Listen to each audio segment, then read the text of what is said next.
Hey guys, Kosarin here, hanging out with Rob at Front Row Live. Reunited after 2 years with Kosarin. 2 long years. And you still look like as if we were still at the Aladdin rehearsal. I know, I was going to say, what are the odds? I'm like somewhere between Jasmine and the Genie today. Yeah, that's crazy. That must have been, that performance that you did must have had something like... It did something to my brain. That was a wild time. That was fun. Now you're about to hit the stage in a couple hours.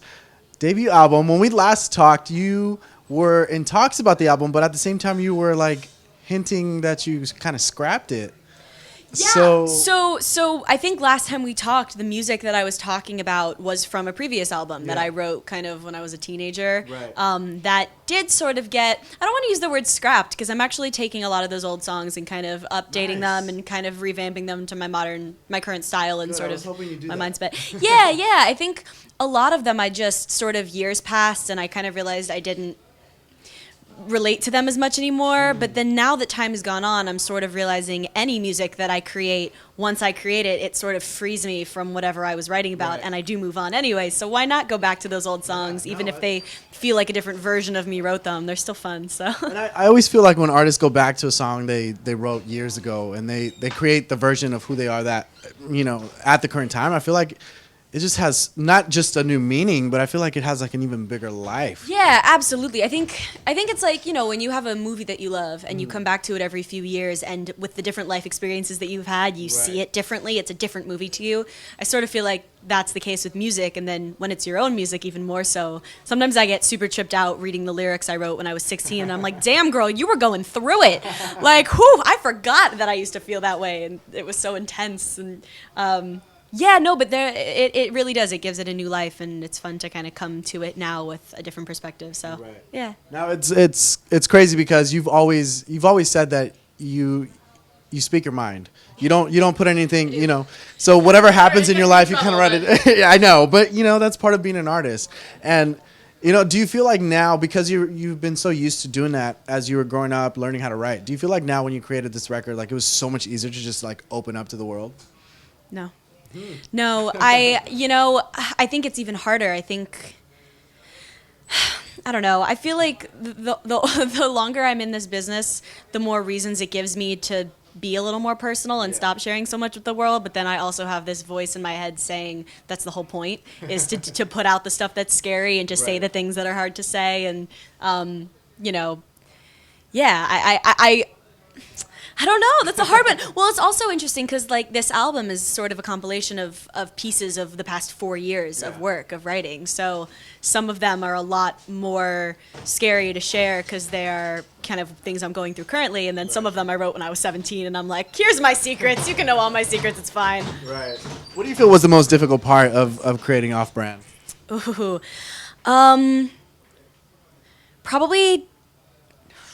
Probably deciding what to put on the album, because I knew pretty early on that I wanted a cohesive project. I wanted something that you could be in a certain mood, be in an off-brand mood, and want to listen to it top to bottom and have sort of a 45-minute whatever. Which you nailed it, because I've been doing that. Thank you. So, really? Good job. That makes me happy. Thank you. But when I was creating, I was just creating, and I all of a sudden had access to so many incredible collaborators and producers and writers and just people who were pulling out different parts of my artistry and kind of inspiring different music, and I really wanted to just be open to going down every pathway that was open to me. So I ended up with this compilation of music where I could have made probably 3 different kinds of albums out of it. Going on tour last year was what really helped me kind of solidify, and I really just sort of went off of my gut of like, what songs do I get most excited to perform? What songs get the biggest reaction from the crowd? And I kind of realized the songs that made me feel like a bad bitch on stage are the ones I want to put out for my first album. I want to be able to go on stage and be like, let's go. You don't want anything mellow. You want to go hard from top to bottom. I wanted to turn up for the first one. The second project that I'm working on right now is I'm going back a little bit more to the emotional roots and kind of working on some other stuff. But yeah, I just wanted Off-Brand to be fun and badass, and I hope that's what people feel when they listen to it. Right. No, well, I definitely love it. I love the R&B vibe on it. I love like how you close it off, Poison. You close it off with such an acoustic vibe. And it was just something so different. The last 2 tracks were different from the first 4 or the first 5. So, what was your mindset in creating Poison? So one of the fun little, like, only in my brain would I care cool things about the album is the first song in the album, Wandering Eyes, is the oldest one. That is not the first song. It is the first song in the No, album. it's not. Yes, it is. Are you sure? No, it's not. You're right. Wait. What just happened right now? Song on the I love that you know better than I do. Wow, that makes me so happy. Sorry. Originally, that was going to be the case. Regardless, Poison is the newest song in the album. Poison, the album was actually done when I went into the studio and did Poison, and I like called my team like that night, and I was like, "Hey, I know we already picked the track list, but can we just like squeeze this one on there?" I just felt like it was a fun way to kind of end things with a bang. Right. Yeah. No, I really like the transition of like, what was it? Take it outside. Take this outside. And when I started listening to it, the first time I was like, I really like this. The second time I thought about when we were last talking, you said you were working with Time Flies. So I was like, is this part of a collaboration you guys did, or is that something different? No, that's something different. We actually haven't put out any of the songs that we've made together. You guys are teasing. I know. I got to get back in with them. Cal and I write a bunch. We've been writing for his project actually lately. He's working on something new, and it's been really fun to kind of write for his world. Rez actually texted me a couple weeks ago a song that we wrote together like 2.5 years ago, and he was like, "Yo, I sent this to a new DJ. Here's a new mix. Do you fuck with it?" And I was like, honestly, yeah. Something's happening. So maybe I'll hit him up after this show. Yeah. No, that wasn't. I will say though, in terms of the order, like I agonized over. I think I changed the order of the album where I was like, "This is it. This is the final one." Right. 12 times. Oh, wow. I kept like reordering. I had a little like private SoundCloud link, and I was just listening to. I was traveling too. The whole like month and a half leading up to finishing the album. So getting everything mixed, listening to references, giving notes, listening on different headphones and whatever, and was all happening while I was on the road. I was like out of town. I was in Alabama filming a movie, and then I was in Arizona shooting that music video with Futuristic, and I was just like all over the place. So every like 10 minutes I was just like, wait, hold on, I have to listen to the album in the new order with the new mixes. Okay, wait, no, we gotta switch it. I'm happy with how I wanted it to feel like one of those albums that almost feels like one song. Yeah. So when you listen to one song, your brain immediately goes to the next one. Okay. I could feel that way. I could feel that way. Maybe try that a little more for the next record. Yeah? Yeah. All right. Yeah. But since you mentioned Wandering Eyes earlier, that was another song that I was really vibing to. That you don't know the order of. It's all good. But did you know that at the end you had this like crazy like run? Of Wandering Eyes? Yeah. I think I actually did that run for the first time live at some like random coffee house show that I played a couple years ago, and I kind of got off stage. I think my dad was the one who was like, "You should do that in the song." I re-recorded that song so many times. It went through so many iterations because I wrote it almost 4 years ago, and so it's kind of every year gotten a little update, little car wash, re-record the vocals, switch some stuff up. Yeah, because I was listening to that last little bit of it. I was like, if she did this on the record, that means she's gonna do this live. Oh, so is that a natural, like those kinds of runs? Are those natural for you, or is that, man? Yeah, pretty much. I'm a little jealous. Thanks. I just sing my heart out, man. I don't know. I just like once I get going, there's no stopping me.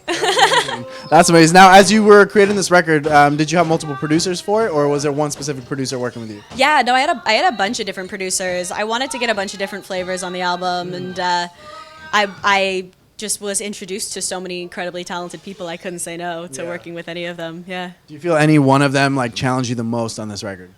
Challenged me? Yeah. What do you mean? Like trying something different, like doing something that, getting out of your comfort zone. Is there such thing? I'm trying to think. Well, I will say Poison was the first time that I had ever written an entire song melody first. Okay. We had the melody structure of the whole song top to bottom before we even came up with a concept, which I had never, now I do all the time, but I had never done that before. I kind of always started with a story and then just kind of sang and saw what would come out and kind of mess with it from there. But that was, I remember them being like, let's just write the song. Like, who needs words? And I was like, yeah, all right, who needs words? For sure. Now, was it easier that way to place like the lyrics with the melody? There is no easier. It's different every time. It depends on the people in the room. It depends on the vibe. It depends on what the past couple weeks have been. You know, if there's a lot of stuff going on to write about. If it's kind of a low week, laying low, chilling out. It's, you know, I don't think it's ever really easier or harder. It's just always kind of its own vibe every time. Now, you know, as you collaborated with so many different people, how did they kind of help you evolve as a songwriter? I mean, every songwriter who I work with teaches me something new just by way of watching how different people work. I think I got a lot more rhythmic and I started having a lot more fun with syncopated rhythms and stuff when I worked with Feli Ferraro and Ben Shapiro, which is Area Code, and Ben did Crazy As Your Type, and trying to think. Oh gosh, yeah. No, I mean they all sort of brought something different. Yeah. Now that this record is out, can fans expect a tour? Is that something that's in the works, or you just like you have so much going on that it's not even possible? It is in the works, but there's also so much other music I want to get out, and so I wanna have a good, varied body of kind of a few of the different avenues of music that are important to me before I get on the road. It's in the works though, for sure. Do you feel you grew a lot from releasing this record to the new music that you're doing now? Oh yeah. Oh yeah. No, I mean I love, like, Off-Brand has a very special place in my heart, and it's my first project and such, but yeah, I think I definitely have grown a lot, and if nothing else, sort of learned more and more how to articulate what's in my brain. I think a lot of like creating Off-Brand was learning how to take what's in my head and bring it out loud, and having really wonderful, talented, communicative people around me was a great way to learn how to do that even more. So yeah, this second project is very much a vision that's been in my head for a long time, and excited to make it happen. That's awesome. Now, meanwhile, stream Off-Brand. You gotta live off of Off-Brand like that. Like I said, I've been playing that over and over. Like I love it. I really do. Like I love how you. I'm glad this was the final track listed. I can't imagine like Wandering Eyes being first. You know what's funny? I just realized I said that because I play Wandering Eyes first at every show, because it's the oldest song and it's the most comfortable. It settles my nerves. Okay. Every show I get up on stage and I'm a little nervous, and every show by the second verse of Wandering Eyes I'm like, this is fun. Let's go. Let's have a good night. Yeah, that's my like warm up song. So a couple days ago, or maybe it was even today, you posted a Instagram post from Kehlani. She's in the studio with Jacob Collier. Yes. Yo, I was excited about this, but I was more excited that you know who Jacob Collier is. Oh my god. So he's okay, listen, I like music and vibing out and whatever, but like I'm a music nerd at heart, right? Like I am an instrumentalist, like jazz music fan nerd. Like I think jazz musicians are like the next evolution of human. Like there's musicians which are great, but like jazz musicians are on another level. He is so talented and unique and creative and just freaking brilliant. I watch his TED Talks like once a week. And Kehlani is one of my biggest, influences as sort of a singer-songwriter. She was one of the first artists, where I went, oh, you can sing about your truth and make cool music, and she's just such a badass. So yeah, I saw. Oh my god! I saw my best friend actually texted me before I saw it. He was like, "You will not believe." That's gonna be a crazy collaboration. I would do, I think, almost anything to be in that room with the two of them. Almost anything. Why don't we just make something happen? I mean, you are working on new music, so let's just hit up Jacob. Jacob, Kehlani, hit me up. We gotta make it. You guys have to listen to the album first, so you guys can get an idea of what she's all about. She's kind of a big deal, right? Who, me? Yeah, you. No. All right, so the album is out now. You're about to hit the stage in a couple hours. What can fans expect for summertime from you? For summertime, I definitely am working on more visuals, videos, and stuff for the existing music. And if the team will let me, I'm trying to put out some stuff from the next project. I'm trying to get it out. I want people to have this music that's been living in my brain and my computer forever and ever. So hopefully more music. And Time Flies collaboration. I need to hear that. You teased me last time, and I still want to hear it. I'm working on it. And also some acting gigs. I got a season 2 of Light as a Feather comes out in July 26th. Thank you, I think, which has been so much fun to film. I'm gonna be filming there tomorrow. Probably very tired after tonight, but we're gonna make it work. Yeah, a lot of fun stuff.